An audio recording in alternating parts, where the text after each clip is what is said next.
Wake up, it's like I need the morning facelift. You had your monster already, right? Yeah, I've had an extra large steep tea and a monster and a bagel with cream cheese. So nice.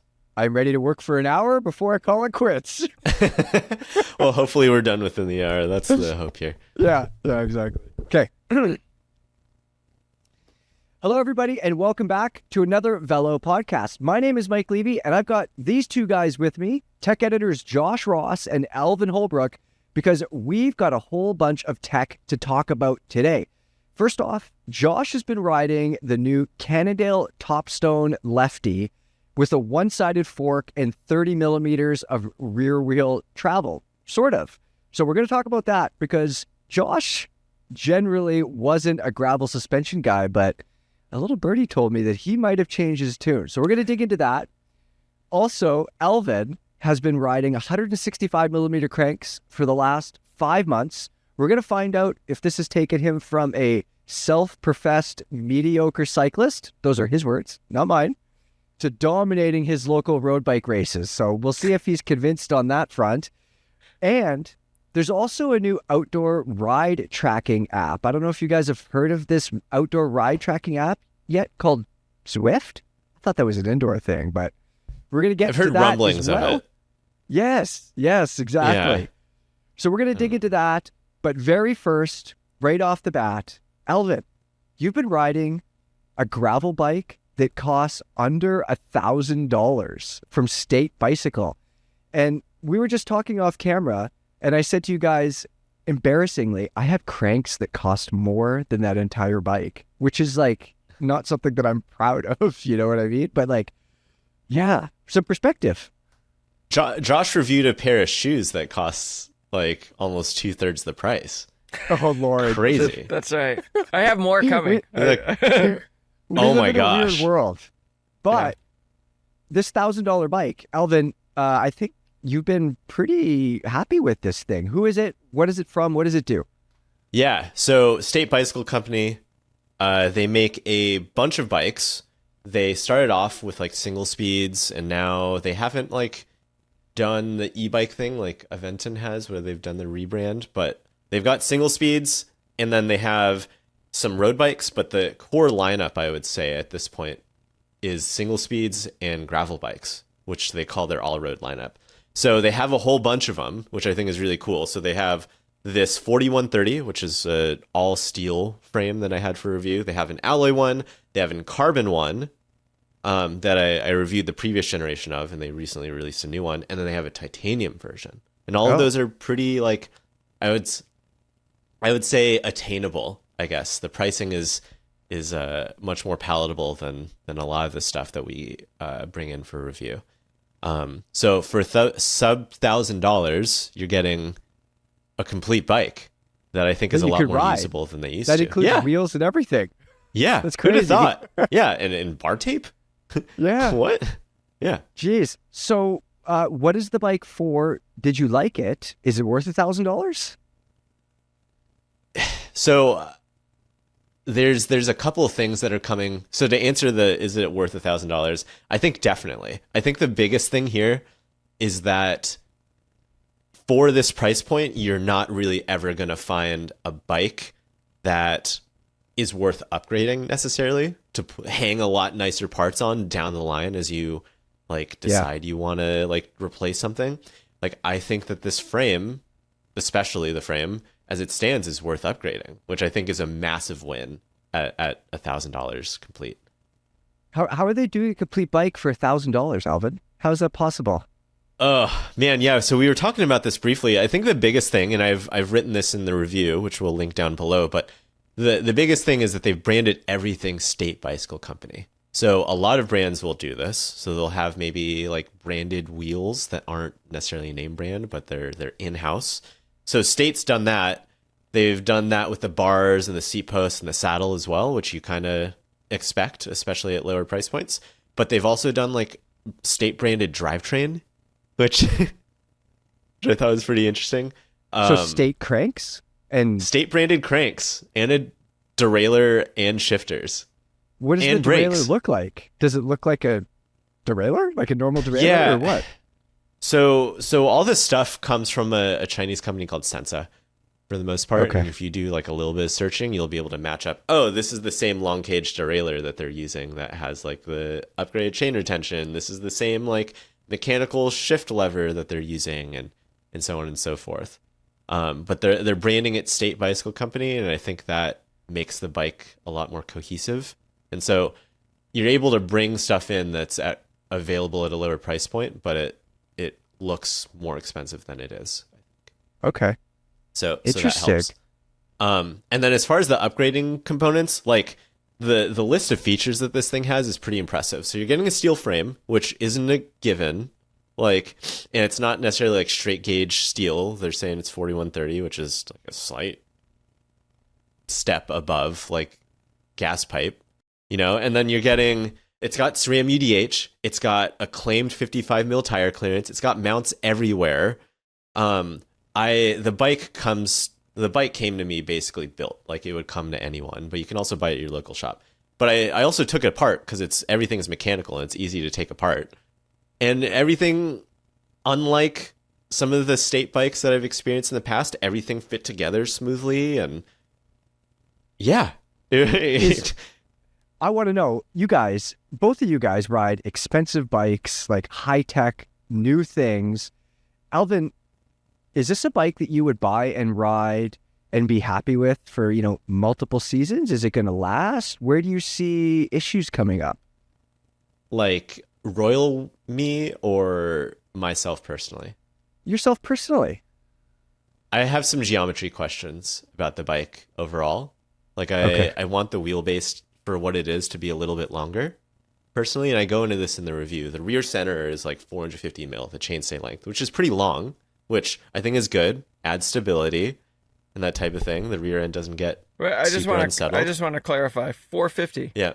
Actual 450. 450. Yeah. That's crazy. That's long to shorter me. than most. Yeah. That's shorter than most like XC hardtails. Right. Like, Well, okay. yeah.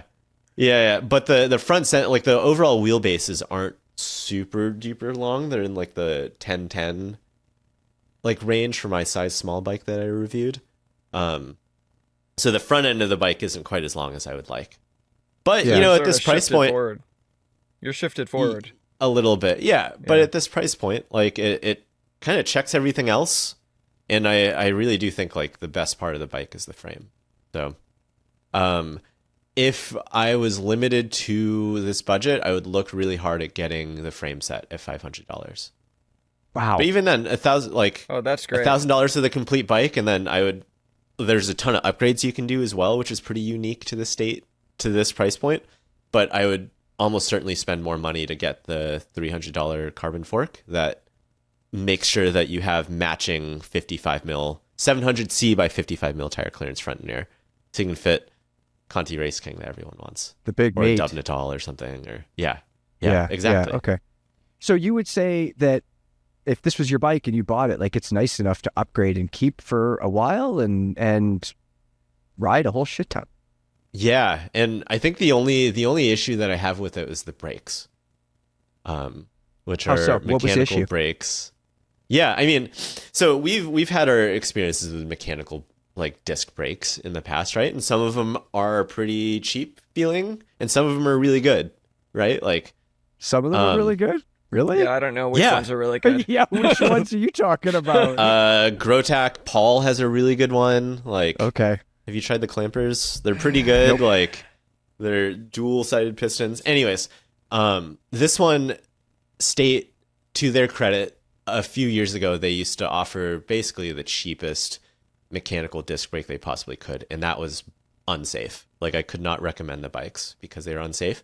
These new ones are better. I think they're unsafe for the Bay Area dirt riding that I'm doing here. That's a lot of steep up and steep downs. Wait, they're still unsafe?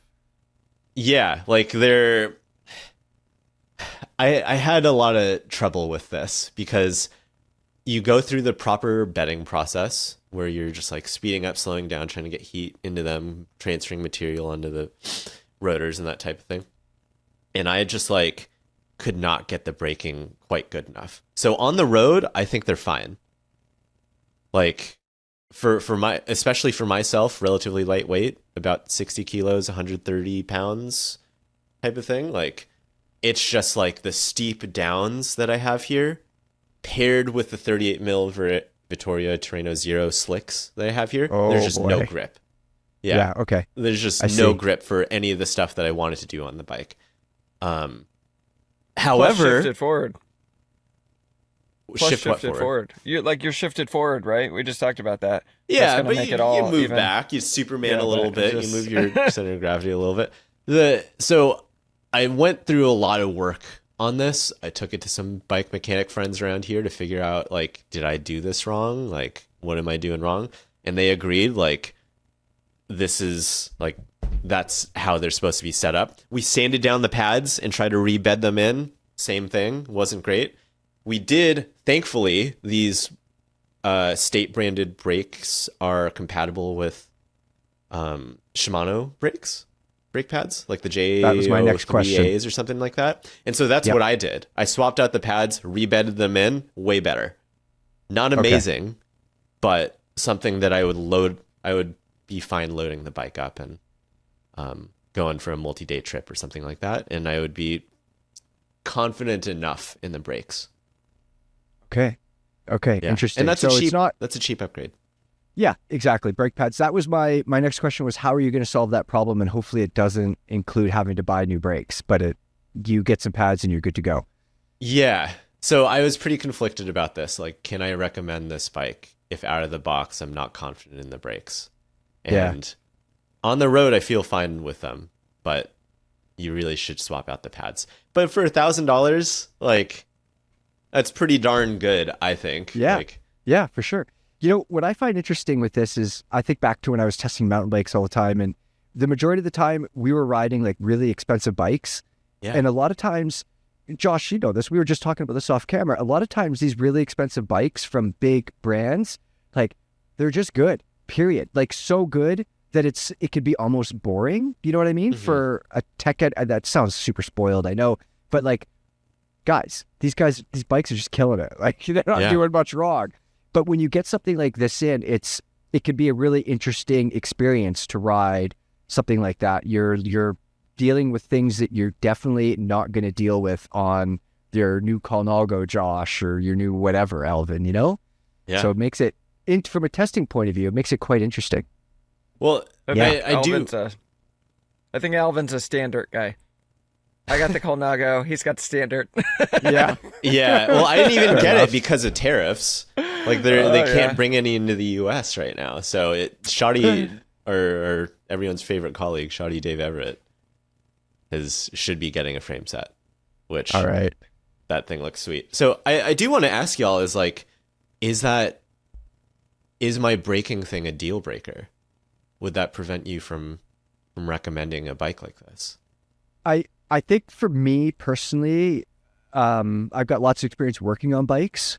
So if I was going to buy a $1,000 bike, you know, I would personally maybe expect that it's going to need some fine tuning and some tinkering. That wouldn't be a deal breaker for me, but I would also, just because I remember how bad they were, I would also generally avoid any sort of weird hybrid brake caliper combination thing, because it's nothing but trouble, generally speaking. Yeah. But also, what do you expect if you're buying a $1,000 full bike to ride? Like, you're not going to get one finger braking power.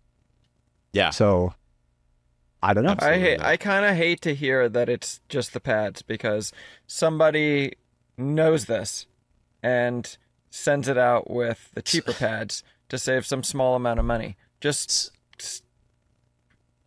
put the good pads on it.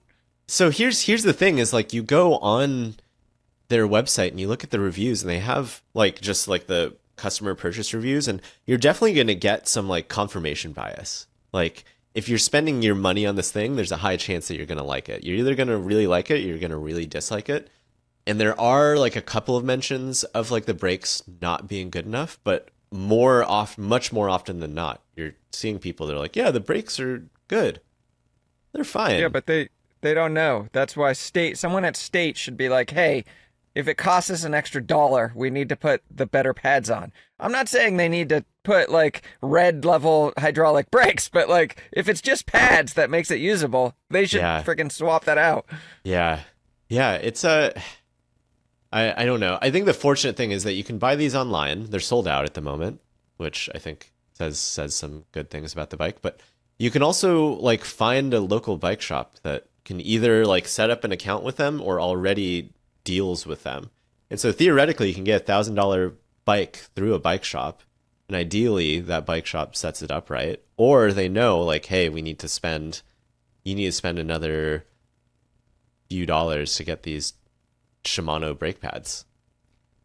Are they resin? Is that the issue? Because I know a lot of less expensive bikes will come with like resin pads and rotors, which is in my experience makes for awful initial braking power, especially that initial bite. There's zero bite, and if that's the case, if the rotor is only made for resin pads, you can't just use a sintered pad on it because it'll destroy the rotor. Yeah, so these are definitely resin, but to be fair, most drop bar bikes come with resin pads. Okay. Like Shimano brake pads are resin for the most part. They're coming from, like, if you're buying a complete set, Yeah. So. Okay. Things to consider. I mean, still $1,000 out the door, good to go. Tons of tire clearance, UDH, tons of bosses. I mean. And it's a bike that can grow with you. I think that's the huge thing for me. Yeah. And it looks pretty cool. Like this, you guys haven't seen the photos. You'll see the photos in our review, but it's like a raw carbon. It's like a raw steel clear coat. And then you're seeing like bits of gold here and there. That's just like the stuff is raised into place. It's cool. Yeah. Yeah, that's cool. Yeah. I'm into that. I'm into I like your whole description sounds great. I'm into the whole thing. There's certain things where that bugs me. Like someone was just not willing to make it cost that little bit more or eat that little bit of profit or whatever it is. Like it should go out the door. Brake pads seem like a simple one, but I do like that idea of order through a shop and then the shop will know now because you've now put it in the review that, hey, you should swap these pads. That works. Yeah. I mean, hopefully, like I won't I won't put it out of the question that the 3 people that looked at this who are, I would say, above average qualified to work on these bikes couldn't get the braking where we want it to be without the pad swap. But maybe someone else can. I don't know. Yeah. Okay, guys, let's move on to some tech news, computer tech news. Josh, you and I live in the Pacific Northwest where weather can be fairly shitty sometimes. And it's no secret that we're big indoor riding fans. We're big fans of what Zwift has created. But a while ago, Zwift stopped talking to Strava and there was all sorts of stuff going on and it was kind of weird. And now I've just read an article you wrote on the Velo homepage about Zwift being able to track your outdoor rides. So it sounds like some things are changing. Is this a function? Is this something that you're going to use? How does it work? So I am using it already, which is why I didn't cover it initially when they announced it, and I waited until I had a chance to actually use it and see what was going on. And I do use it. It's funny. So when I first look at it, I honestly could not figure it out because it looks like there's no information available in the actual app about the ride. And I eventually found it. You have to go into a different spot and then you can click on your ride. And then once you click on it, now see, this is the part that I feel like, and this is in the article a little bit, is that Zwift is being, I think they're being too controlling about it. But they have this. How are they being controlling? Well, so instead of what made Strava, like when Strava exploded early on, it was because they were just open, right? Anyone could upload to it. whatever new weird thing, whatever new weird watch, like it could upload to Strava, and then you could pull out of Strava and get it to what other weird thing you wanted. And it just was a hub, and it was easy. Now, meanwhile, Wahoo is my perfect example of this, where they curate every single thing. And so you're like, hey, can I get compatibility with like this thing? And it's like, well, maybe one day. And so that's what Zwift is doing. You can use Garmin or Wahoo right now for a bike computer. And Hammerhead is coming soon. I think summer is what they say. Can you use your phone I don't know. to track like you can with Strava? No. Because that's you a can't. big... Oh, dang. Okay. Yeah, because how would you... Yeah, no, they only... You can't. There's no way to do that. So it sounds like it's more like Training Peaks then, right? Like where you're adding like a hub effectively for workouts and that type of thing. Except that so you upload it, and then all that they have done is they've basically made a pass through. So I use a Garmin computer, and when I look at my workout or my ride in the Zwift app, it's exactly duplicating what it would look like in Garmin Connect. Like everything's exactly the same. Now I don't know what it will look like in if I used Wahoo. I did use Hammerhead, which is not turned on yet, and I found that I could download the fit file and then upload it to Garmin Connect, and it wouldn't come across, but it just comes across as Garmin Connect. Okay, but that part aside, Zwift, the glimmer of what seems, I'm like, oh, this could be really cool. You know how Zwift has like graphics and gamification, and like that's like this poll, right? So when you look at your rides in Zwift, the main homepage has this thing where it shows the week, and every ride it's not even the rides, it's like if you ride twice in one day, it'll just show as one, but it has all the colors for your zones that you were in, and it's really it's very compelling, and it also adjusts your ride length goal based on how much you've been riding. So if you ride more one week, then the next week it'll say ride more again farther, and if you ride less last week, then like it downgrades and so there's this pull to it. Plus there's still, you get points towards the in-game stuff as if you were riding in game. XP, baby. Yeah, you get XP. Now you don't get as much XP, but there's still that pull, right? And so there's these things that are like these pulls to it, and you're like, this is really compelling. So from a base level, this is like if you had a Garmin and you're using Garmin Connect as your hub, you can now use Zwift as your hub. Is that what I'm understanding here? Yeah, basically. To track your activities, your cycling. Yeah, you could see in Zwift that. Well, so I don't know about running actually, if I'm honest. Okay. I don't run. Yeah. But let's just keep it on cycling. And you can see in Zwift how much did I ride. And then if you wanted to look at a particular ride, you would see the data that you get in Garmin Connect without actually going to Garmin Connect. And that's the part where I think it's a little like, can they not give a little more? Like, I think they should be doing more data analysis within the app. And then I think they need to make it really easy to get it out. That's the other piece, is that they could be the hub, and they're right there. And they have this, that's what my whole article was about. Like, they're right on the cusp. Are they going to fall over, or are they going to not? Are they going to back up? Because they already have a user base. And here's the thing. If you're a Zwift rider, like, so, okay, Mike, if you're looking at your subscriptions and you're like, well, I pay for Strava, I pay for Zwift, and like, I'd like to cut something here. And you're like, well, if I cut Strava, then I guess I would just look at one, you could still use Strava to some extent for free. And two, you can you can look at your ride analysis within your bike computer, like, system.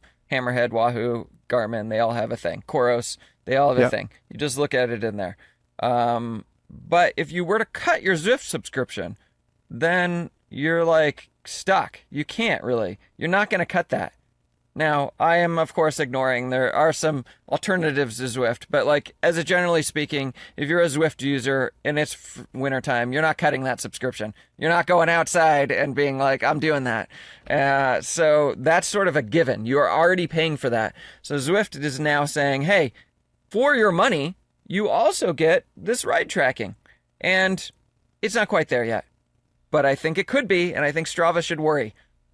You know, Strava, for a lot of people, it kind of kills me a bit to say this because this includes me. Strava is a bit of a social media app as well, too. You know, like I've been on Strava for, it feels like since the beginning of time. And there's lots of other people have been out there for a lot longer than me. And when you have that much time invested, all your rides on there, you could scroll back. I think if their goal is to get customers to move from Strava to Zwift for ride tracking, I see that being a really difficult sell to people, don't you? Yes, and I have done quite a bit. So our company has MapMy, and MapMy is really good. Should have disclosed that sooner. Disclaimer. Yeah. Well, disclaimer, we have MapMy, Yeah. but I'm not talking about MapMy other than to say I've done a lot of investigation, just sort of informally asking people on social and, hey, why don't you use MapMy Ride more? Why don't you use, when I was working on this, why wouldn't you use Zwift?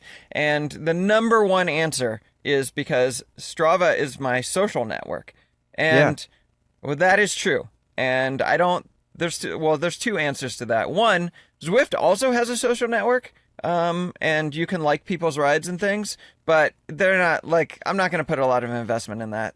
It's like a newer thing. Not everyone's on Zwift, like whatever. Well, but here's the thing. Social network is like Discord channels. Discord servers. Yes, it is. But you can also, in the same way you can go on Strava and like people's uploads, you can do that on the Zwift app. And okay. I do. I actually have certain people tagged that Dustin Klein, I always give him a like when my phone notifies me. I mean, it's just like silly things like that. But I'm not making that argument really. What I am saying is that I also have a few friends, and now let's say it's 70-30, right? 70% of people that use Strava are into the social network. That's a draw for them.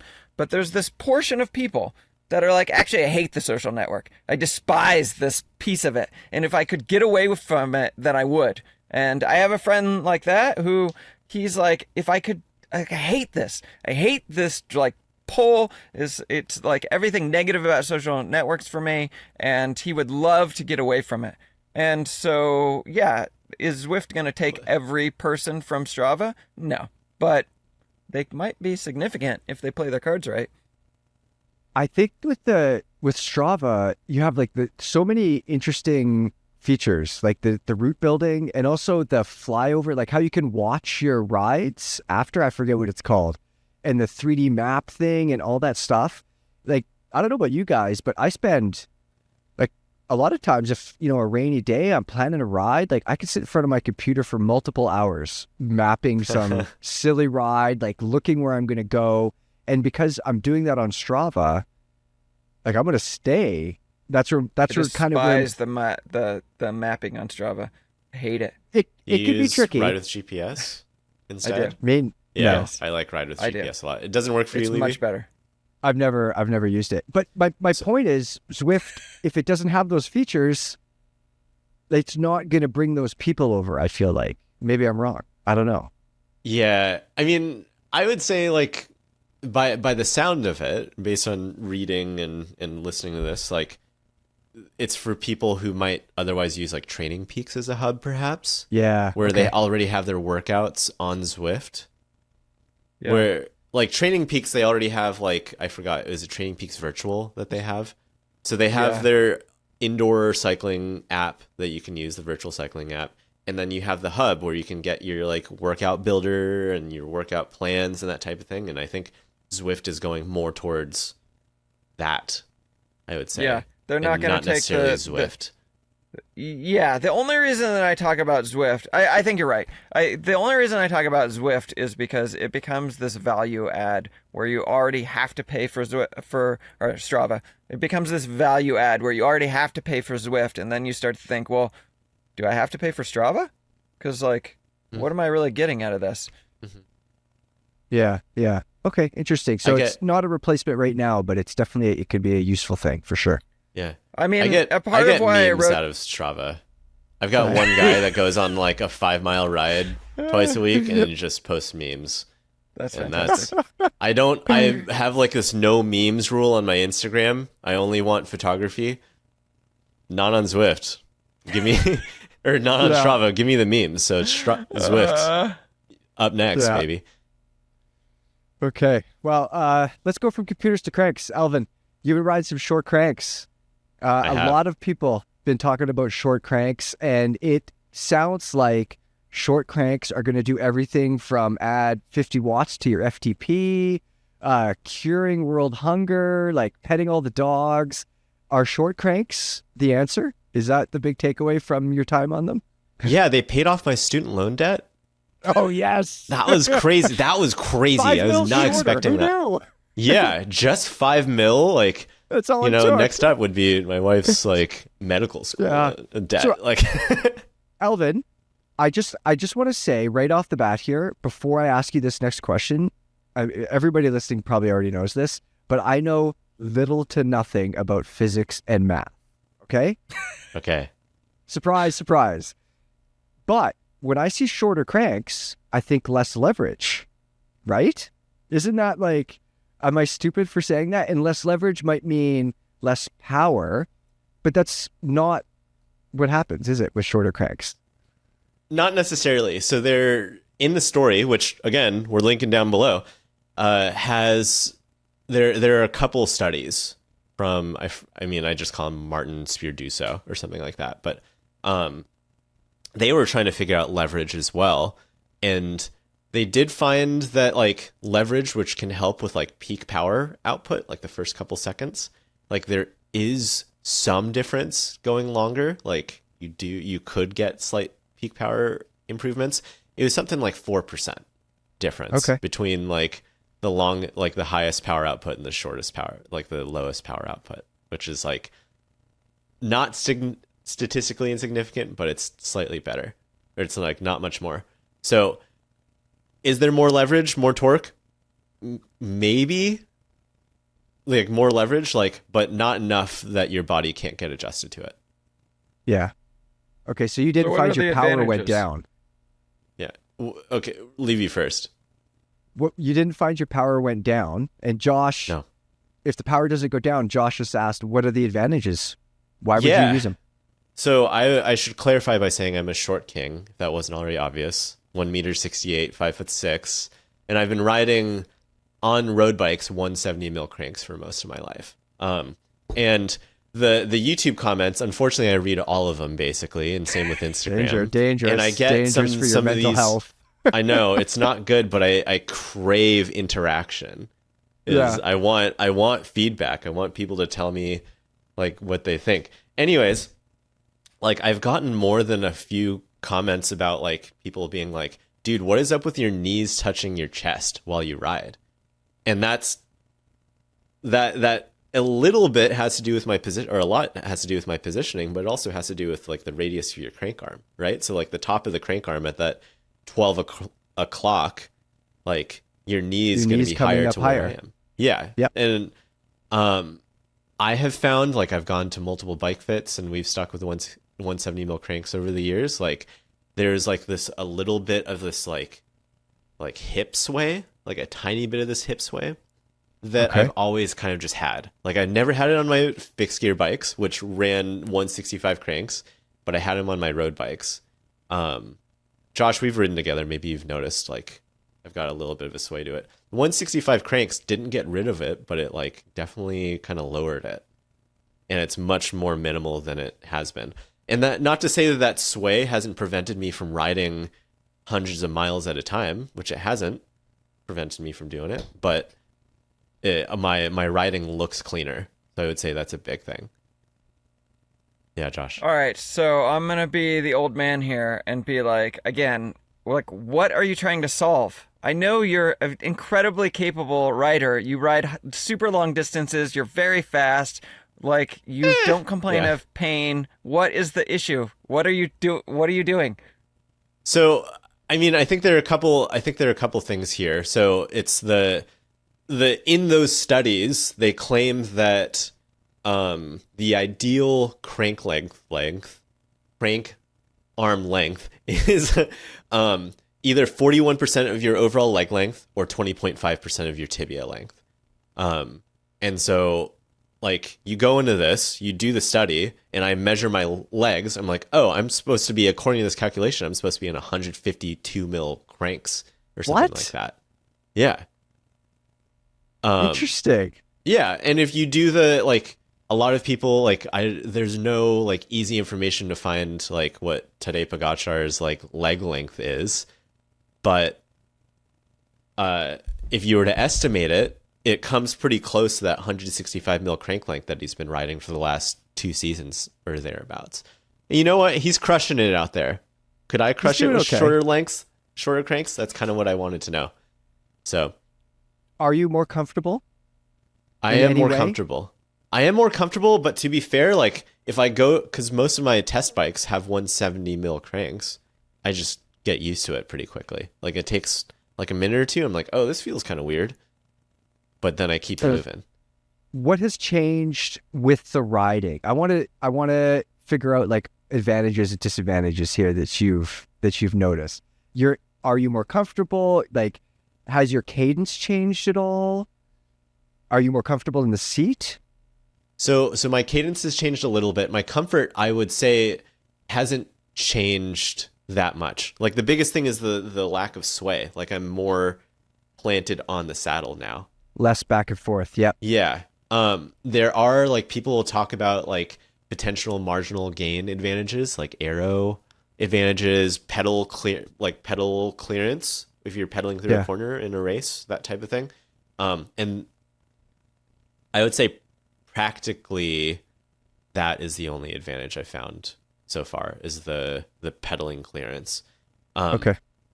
That and then the lack of sway, and then my cadence has changed like a little bit, but again, not enough. Like I tried to do some testing myself to figure out like has my power output changed? Am I more comfortable doing this? And the numbers that I got were like there's no statistical significance. In my rudimentary testing. So the next step would be getting shorter cranks. I had a set of 172.5 SRAM something or other cranks that I rode nonstop for multiple seasons. Yeah. And then 2 or 3 months ago, I got a set of 165 mil 5-dev cranks. Yeah. My hips are sore all the time. I thought maybe they would be less sore if, the circle, if my knee wasn't coming up so high. I don't know. I read some things. I wanted to try them. Who knows? Yeah. You know what? My hips are still just as sore. Yeah. Basically, everything has stayed the exact same.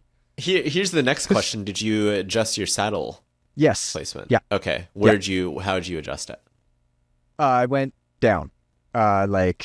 You went down from 172? No, sorry, nope, I went up. Okay. The cranks, I have to think about this for a second. The cranks went shorter and my seat went up a little bit because the cranks are shorter. Yeah. Yeah. Did you change like the fore aft at all? No, I did not. It's still in the same position, front to back. So if you go like read whatever you want, like it kind of feels like the jury's out on whether you should go fore or aft on this, like move the saddle forward or backward with shorter cranks. I tried both and I ended up going forward, and that helped me out a little bit. It's already at a fairly forward position. It's on a sticky with a 74-degree seat angle, and then the seat is like most of the way forward already. You also have like a pretty aggressive forward tilt, like downward tilt on your saddle too, don't you? It does too. Yeah, exactly that too. Me being super aero all the time. I wonder if that's contributing to whatever hip feelings you've got. Yeah, I think I need a proper bike fit at some point. Yes. Yeah.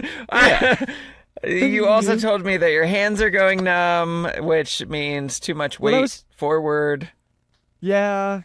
I think my hands are going numb from some wrist issues, to be honest with you. because Yeah, but they stop going numb as soon as I just keep the angle naturally instead of like this. When I do this, like holding onto the tops or the hoods, they start getting tingly. But if I do this and just relax, they don't go numb. Which Yeah. is why I'm looking at that coefficient handlebar, considering it. It looks basically everything Coefficient's putting out looks pretty nuts right now. We Yeah. gotta get some of it in. Yeah, I don't know if short cranks are gonna fix your fit problems. I don't think they're gonna fix anyone's fit problems on its own, but could they be a tool in the chest? Yeah. Could it also be a fad because 10 years ago we were all trying to ride 177.5 cranks like Sir Bradley Wiggins? Yeah, could be. I don't Yeah. know. But yeah, I think 165 is probably going to be my default crank length from here on out. So, Josh, where are you at with crank length? Are you still... I ride 172.5 because that's based on like my height. I don't mess around. Here's the thing. Here's the reason that. So I've been through a number of like different bike fit situations, and where it's again where I don't have a problem. Like things generally work. I'm a certain, like I'm pretty fast. I ride a long distance and it is what it is. And so I go like, 'cause I always have this draw to optimize, the same as I think I'm hearing Alvin talk about a little bit. And I'm like, Why not? okay, let me try this thing. And then I'm like, yeah, that's kind of annoying. And I don't really know what I was trying to fix, and nothing was really fixed. So yeah, 172.5. It's also just as a reviewer thing, I try not to do things that are weird, so that when because if you're like, oh, I'm gonna ride 165s, well, now every bike you get, they're not gonna come with 165, so it's gonna be like a thing all the time for you. Yeah, no, that's true. That is true. This is a good transition, though. Speaking of you trying to not do things that are weird, you've been riding a Cannondale Topstone Lefty. I'm gonna stop you right there. It doesn't get more weird. We're going to talk about your review. So everybody that's listening, you could read and watch the review on the Velo homepage right now. But I just want to quote Josh here. I didn't believe that he said this. Full suspension and mullet gearing only makes this a better gravel race bike. Josh, you've been riding a full suspension gravel bike. Are you convinced now? It sounds like you like this stuff. I will tell you my first full suspension, real, by the way. my first real gravel. He's given the quotes there, the air quotes for those listening. Thank you. We'll talk about that in a bit. But so my first real gravel bike was a Cannondale Slate, and I have, so just to give you an idea, I have been on the suspension train all along. Here's the thing. I don't ride the riding that I actually do. It doesn't make any sense. I ride 50 miles of road to ride 50 miles of gravel, and it's champagne gravel. That's just the reality. I could get in the car and I could drive somewhere, but okay, let me put on a different hat. If I lived in Idaho, where I'm from, or if I'm racing Unbound, in specific, when I'm writing that review, the Topstone review, I'm thinking I'm going to take this to race Unbound in the 200-mile distance. 100%, I think you're going to be faster. Maybe most people, maybe every person, including elite, I'm not sure, but like certainly if you're not in the elite, then you're going to be faster with suspension and mullet gearing. You will be. Just stop with your you're not losing anything. Can you clarify mullet gearing? Are you saying like a mountain bike, like 1051, 52? Yeah, it's 1052 on this with a GX Eagle rear. So why are you faster on that than you would be on, say, SRAM's Explorer stuff? Okay, well, so if I think you could do Explorer 1x13, so then you'd have a 1046. But not everyone's running red, so so if you're not doing that, then you have a 10 to 44, and you could do a 40 with a 10 to 44 is a very reasonable gearing. However, as a general, to have that 10 to 52, I think most people are better, especially on long distances, it's better to have more gears to spin. If you don't actually need, on the Unbound course, you might not actually need a 40-52. but you're still going to be happier having it there sort of as your bike. Because again, I'm not thinking of someone that is buying this bike just for this race. But even so, even if you were, I think you would still be happier having more gears than less. Why? Why would you not want the extra gears? Yeah, I'm with you. I'm 100% with you. I don't know if I'm with you with the rear end. I want to know about the rear end of this bike though. They claim 30 mils of flex, and there is a pivot.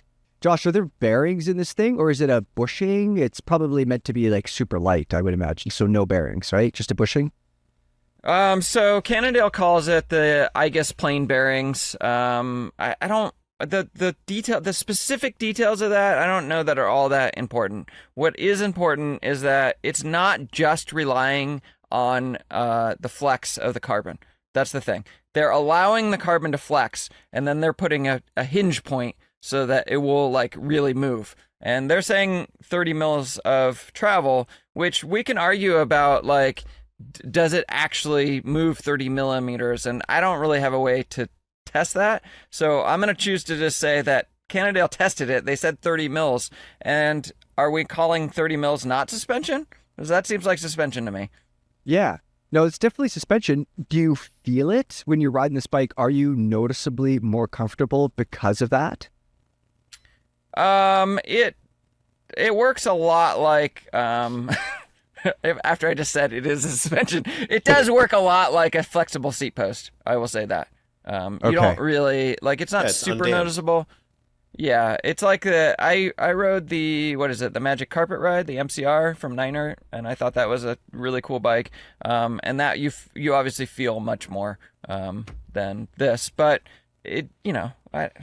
we're getting into the weeds a little bit. There's 40 mil at the front, 30 mil-ish at the back, however you want to define that. It's full suspension. I mean, yeah, I don't know. Yeah, for sure. Yeah. What did you think of the Lefty? So like I said, I've ridden the Lefty a lot, all the iterations over the years, and I love the Lefty. So whenever people see the Lefty, they're first of all, there's jokes.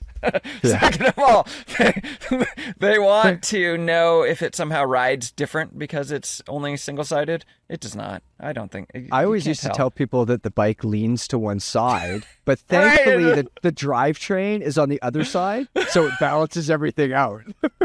Did you tell people, Josh, that it's more aero too? I did not. You should have leaned into it, brother. Any claims? Yeah, I should have just gone for it. One fork leg, two. Which one's more aero? One. You can take out the you can change the tube, or you could add a tube without taking the wheel off. Although the counteract to that is that it's actually kind of annoying to take the wheel off because you have to release the brake rotor or the brake caliper. Quick release brake caliper. Yeah, it's a quick release. It is, but you don't otherwise have to. It's just an annoying. Yeah. What I will say about the Lefty is that owning one is you got to make a decision. You got to be in, because if your buddy, and I remember this very clearly with a different Lefty Cannondale bike that I had. My buddy was like, "Hey, let's go do this ride, and I'll drive." I was like, "Cool." Just a quick question there. What kind of rack do you have? Because you can't just, right, it has to take the tire. If it's a fork mount, then it won't work. And there's all these little, and then you show up at the starting line for some race and they're like, your timing chip must be on the right fork leg. And you're like, well, that's not going to work. Yeah. So, like, there's just these little things where you have to kind of think about it, and it can kind of be a pain, and so you have to kind of decide. I don't know. Well, the fork worked fine while you're using it. No issues. Yeah. Did you lock it out often? No, I almost never lock it out. You can, and sometimes you have to reach down, right? Yeah, you have to reach down. And for this bike, because I didn't have this latest 2025 Topstone, I didn't have it that long, so I was like locking it out more because I'm like, I'm reviewing it and I want to like see what the lockout is like. But the reality is that when I actually owned a Lefty bike, I almost never lock it out. Yeah. So when I got gravel suspension, I thought that I would be locking it out the majority of the time. And then I put it on my bike.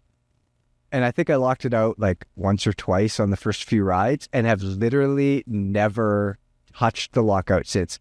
To be fair, it's run pretty stiff. You know, I'm 140 something pounds and it's set up for like a 160 pound kind of rider because of where I live. It's fairly steep, more weight on the front, et cetera, et cetera. So, and that makes it more stiff when I'm out of the saddle. It's not moving so much. Did you find any, like, you're out of the seat sprinting up a big climb? Did you find it feeling different at all? Any weirdness? So I said in the I always do this, but there's two answers to that question. So for the first time, Cannondale in the 2025 Topstone is actually doing a suspension corrected geometry. So it was, not everyone knew this before, but in the previous version of the Topstone, if you bought the Lefty, it actually had different geometry. It was a slightly different bike, and Really? yeah, which is insane because even Cannondale people would not necessarily know it, but I tried to like switch out the fork and like I was like, I want to go back and forth from the rigid. It was different geometry, and they've gotten rid of that. It is now just a single geometry across. It's basically suspension corrected. And so when you climb with that, you can feel it a little bit wander because it's, a little bit slacker. But it's not like a big deal. And then to answer your question about climbing and sprinting with the suspension not locked out, I actually kind of love it. There's like this bounce to it, right? And there's like a rhythm. Yeah. I kind of like it. It's probably not as efficient, but Do you find on the a rough rhythm road to be like mismatched, like front to No. back? Really? No. Even though the 'Cause back is like undamped? Yeah, because I am no, well, so like I people give me a hard time about how much forward I am when I'm out of the saddle, and I've done that. Yeah, I've So- give you shit for that for sure. Exactly. Yeah, I've definitely done that. Yeah, yeah. So there you go. My weight's over the front. It bobs around, and I kind of like it.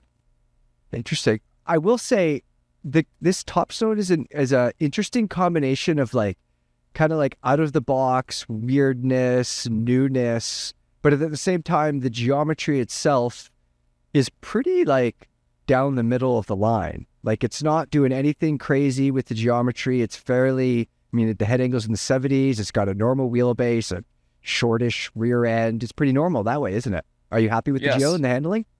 So I like it a lot because I like a racier gravel bike, and that's the thing about this review is that Cannondale brands this as their adventure bike. But if you look at the Synapse, which is the road bike, the Topstone, Super X. and then the Super X, the geometries are quite close between all of them. They're like kind of splitting hairs here, and that's the whole thing. I'm like, just if you are riding your days off-road, all day off-road, get the Topstone. Yeah, that makes sense. Part of me would want to see, like when I see that bike and it's got suspension, part of me thinks, okay, that's going to make it a more capable bike on the descents, which means maybe they should have been a little bit more aggressive with the geo and maybe it should be a little longer, a little slacker. And I'm just guessing. I haven't even ridden the bike. I have no clue. But because it has suspension, part of me thinks that it would be more capable, so you could just let the speed roll a little bit more. I am still amazed that people push back on gravel suspension. I did an event this weekend. There was a bunch of people there. It was fairly long. And the descents, I would just get in a tuck and just not touch my brakes and let the suspension and the 50 mil tires do the thing. And all these people that blew by me on the climbs, like because the descents were long enough, I would just coast on by them, where they were not as relaxed. And I feel like if their bikes had suspension or were more relaxed, they could also carry that speed over the washboard in the gravel. I think when you deal with suspension, I think the bike becomes more capable, I guess is my point. Thoughts, Josh? I would agree, but I also want to just jump back to what you said right before that, which is about you thinking that this bike is more capable because it has suspension, full suspension or not. It certainly has front suspension. And Yeah. that's how reviewers over the history of the Topstone or the Lefty gravel bikes have treated them. They're like, oh, well, this has suspension, so I'm going to go do like some crazy single track thing. That is not this bike. If this is what you're looking for, look elsewhere. Okay. Because That's this a bummer. bike, it's just what I not want. this. What they are doing with this bike is they are taking a fast gravel racy bike, and then they are adding suspension to add that capability to handle descents, washboards, to keep the tire in contact with the road. It is not a mountain bike, and it's not close to a mountain bike. Yeah. A Stigmata is a far better bike if that's what you're looking for.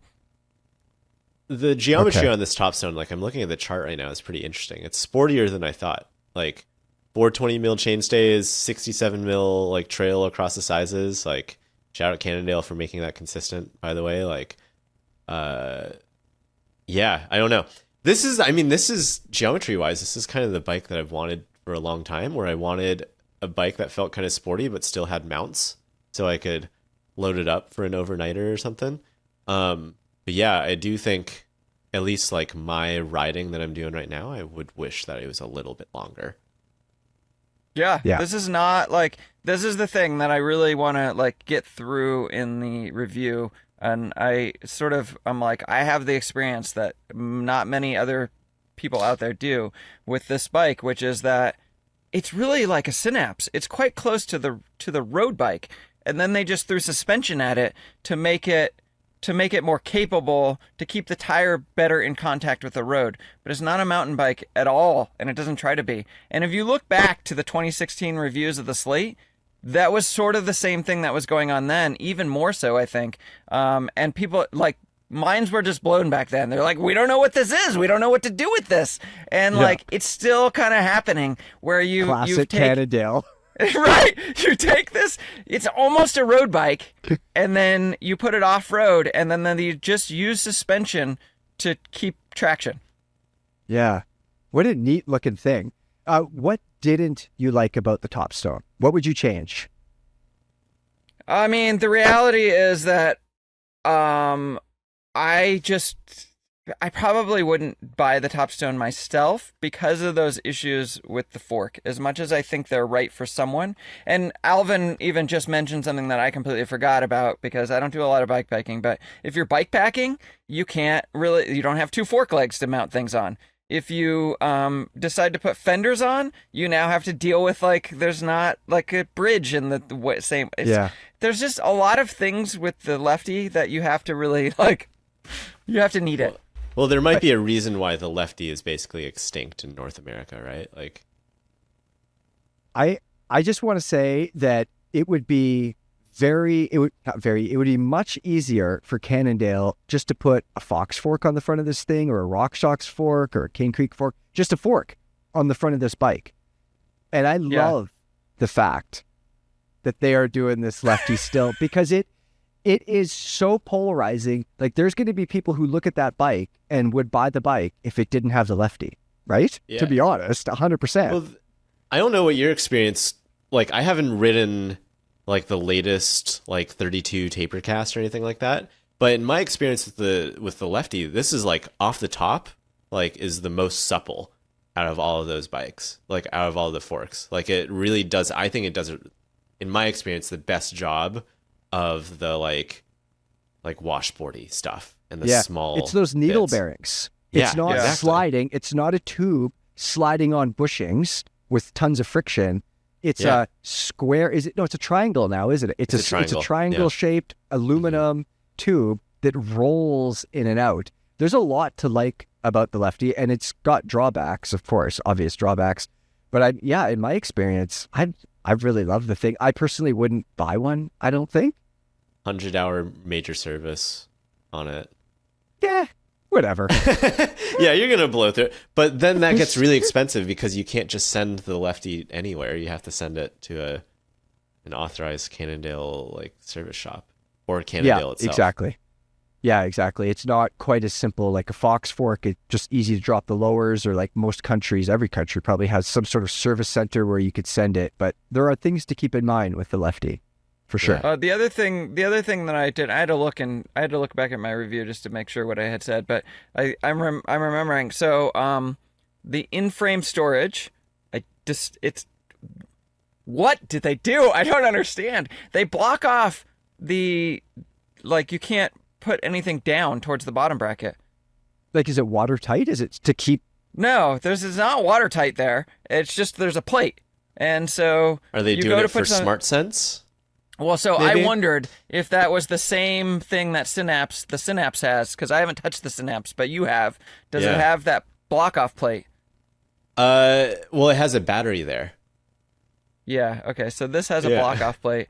So you go to, it's like fine, it doesn't rattle or anything, and I think it's a good system for the actual cover. You take it off, and you go to put something in there, and then you can put stuff up towards the headset, but you can't put anything down, which means you can fit like nothing. There's a little bag, and you can fit that little bag, and like I couldn't get a jacket in there. It's like as far as I can tell, it's the same hatch as the Synapse, right? Because it's got the rubber frame and everything. I was really at least on the Synapse, I was really happy with it, but a little bit different on the Topstone.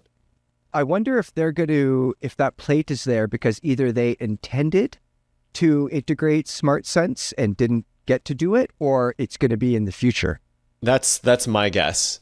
Is you look at that hatch, and I'm looking at a photo of it right now, and just below it, there's this rubber block out, right? Like, were you able to figure out what that was, Josh? Because on the Synapse, that's a USB-C port for the battery.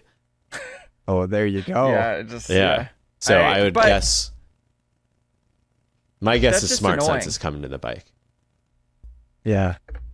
I want to look at my picture of it, but that's just annoying. In which case, SmartSense equipped like Topstone with a Lefty, bro. I mean, we're getting way out there now. We're cooking. We're cooking with gas. We're cooking with like, induction electricity. Yeah. Guys, before we wrap up here, I just want to say that in this podcast, we spent a good amount of time talking about a $1,000 complete bike, gravel bike, that you could take riding, you could do big rides on it, do whatever you want to do. And we spent a bunch of time talking about a rather expensive full suspension carbon gravel race bike with a single-sided fork on it. Yeah. What was the price point on this, Josh, by the way? Sorry. So the price point is $7,000, which is different than when it first launched, but that's where it is. What was it? Do you remember what it was before? It was $500 cheaper when I wrote the first article about it. Interesting. All right, everybody, let's end the show there. I think this is a pretty good show. We've talked about a $1,000 steel gravel bike. We've talked about a $7,000 full suspension Cannondale with a single-sided fork. So we have covered all sorts of bases. Everybody that's listening today, we hope you liked what you heard. And if you did, share it. And of course, always leave us a comment. Tell us what you think of the podcast and let us know what you want us to talk about in future episodes. We'll see you around.